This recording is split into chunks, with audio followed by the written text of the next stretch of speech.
totoong mawawala na si Lopez sa Bucks, malakas na sa Lakers o Warriors ang bagsak, mga fans nagkagulo sa award news kay Curry, at Alex Tuhey gustong habulin si Thompson. Magawa kaya niyang mapantayan si Klay? Isang star ng Milwaukee Bucks ang pinaniniwala ang malapit ng umalis sa team matapos ang matagumpay na 7 taong pananatili.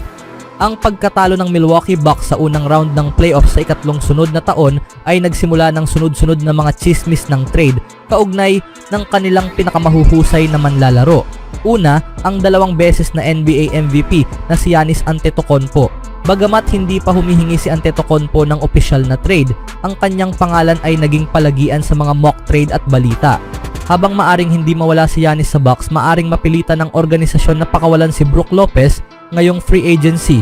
Inaasahang magiging aktibo ang Los Angeles Lakers sa darating na NBA free agency kahit matapos ang 2025 NBA draft. Hindi pa rin nakahanap ang Lakers ng isang solidong sentro na babagay sa dynamic duo ni na LeBron James at Luka Doncic. Ayon kay NBA insider Jake Fisher, maaaring matigil na ang paghahanap ng Lakers para sa isang elite center kapag makukuha na si Lopez sa kanilang roster.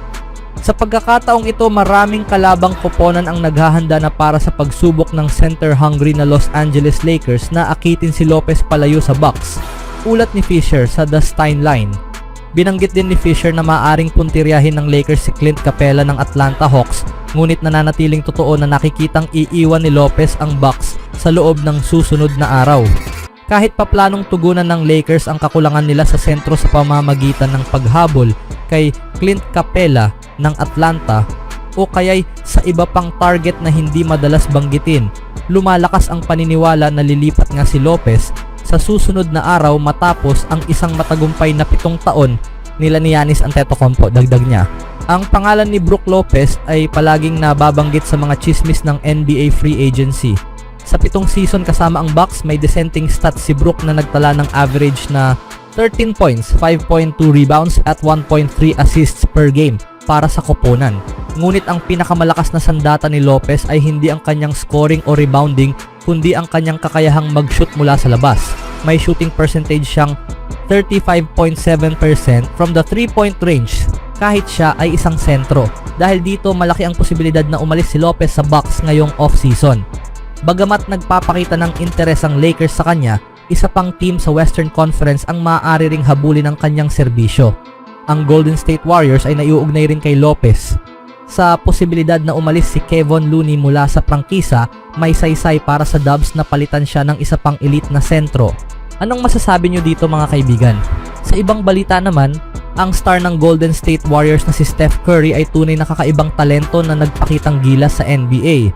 Bagamat maraming mahuhusay na 3-point shooters tulad ni na James Harden, Klay Thompson at Damian Lillard na nakasabayan niya sa kanyang panahon, wala pa ring nakakahigit kay Curry pagdating sa kahusayan sa pag-shoot ng mahirap na shooting na kinagigiliwan ng mga tagahanga. Kahit masasabing siya ang isa sa pinakamahusay na manlalaro ng kanyang henerasyon kasama ni LeBron James, hindi pa kailanman lumahok si Curry para sa Team USA sa Olympics hanggang sa year 2024. Nang dumating ang pagkakataon, hindi siya lumingon pa sa nakaraan at nagtala ng isang di malilimutang performance na ngayon ay naglagay sa kanya sa posisyon para makatanggap ng isang malaking karangalan.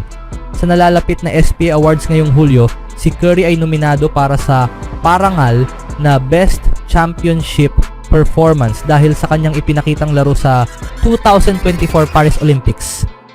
Nagtala si Curry ng 24 na puntos sa gold medal game kontra France at 36 na puntos naman sa semifinals laban sa Serbia. Sa pagkakaanunsyo ng balitang ito, agad nag-react ang mga tagahanga sa social media. Bigay nyo na agad sa kanya ani ng isang fan. Bigyan nyo na agad ng award ang taong ito. Wika naman ng isa pa.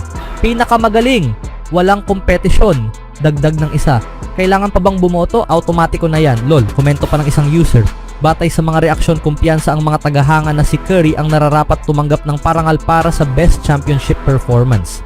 Ayon sa link na ibinigay, ang iba pang nominado ay sina Rory McIlroy para sa kanyang panalo sa Masters, Freddie Freeman bilang World Series MVP, at Simone Biles para sa kanyang Women's All-Around Performance sa 2024 Olympics.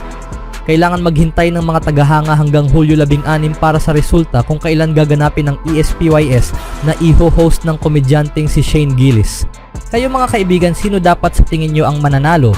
Sa ibang balita naman, ang draft pick ng Golden State Warriors na si Alex Tuhey ay may napakataas na ambisyon. Ang paghahanap ng mga talentadong manlalaro sa ikalawang round ng NBA draft ay isang mahirap na gawain.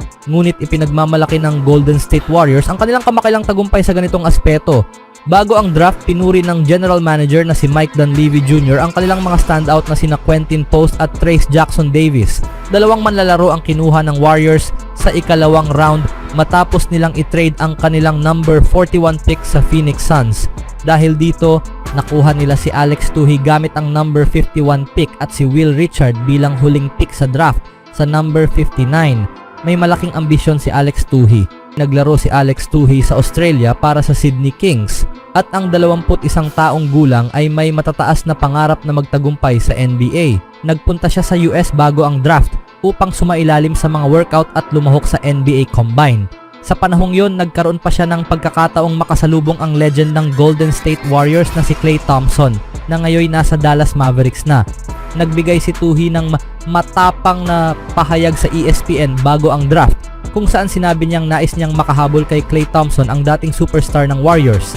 Ayon kay Tuhey, ang makita si Klay Thompson na pumasok sa gym ay sobrang astig para sa akin.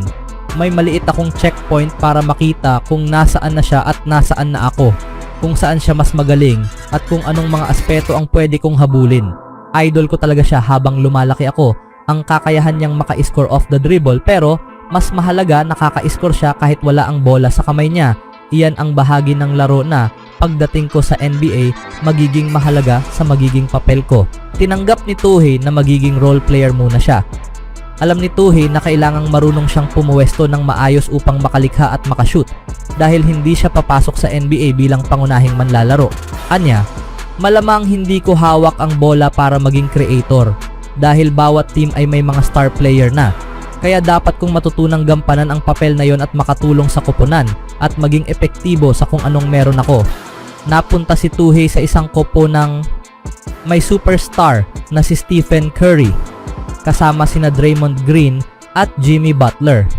Kailangang makuha muna ng rookie mula Australia ang kanilang respeto at kung maabot niya man lang ang antas ni Klay Thompson pagdating sa ugali at kakayahan, may napakalaking tsansa siyang magtagumpay. Anong masasabi nyo dito mga kaibigan? Mahahabol kaya niya si Thompson?